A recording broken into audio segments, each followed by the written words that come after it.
And a high-ranking state trooper with ties to the Rio Grande Valley will return to the force after being fired in May. CBS 4's Annalise Ortiz sat in on his appeal hearing, and she has the details from Austin. Marcy and Eddie, in May, Lieutenant Hector Garza was fired for falsifying employee observation reports. It was the second time he'd been disciplined for similar infractions with DPS. Before the Public Safety Commission, he argued that he never meant to be dishonest. Were you incorrect or were you lying on these forms? They're incorrect. 19 questionable reports started the investigation that led to Lieutenant Hector Garza's termination from the Texas Department of Public Safety in May. This case involves allegations that Hector Garza, over a period of 6 months, entered false and inaccurate information on 19 performance observations for 14 staff sergeants and troopers under his supervision. Garza was assigned to the Weslaco sector and in charge of troopers who patrol up and down the Rio Grande in boats.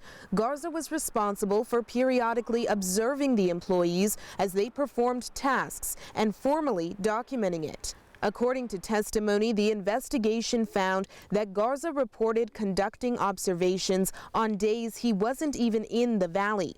One trooper stated that in her 6 months on the job, Garza never rode along with her in a patrol boat to observe her performance. Garza also admitted to instructing his secretary to use employees' electronic signatures on reports without their knowledge. Were you trying to be dishonest?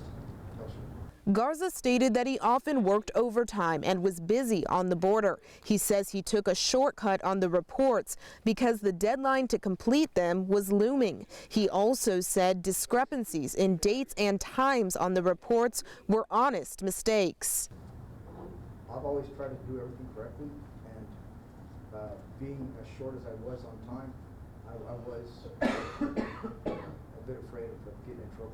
In a 3-to-1 vote, the Public Safety Commission sided in his favor. He will be reinstated. This was about a paperwork error. It wasn't as serious as it initially was thought to be. Representatives from DPS and the Public Safety Commission declined comment.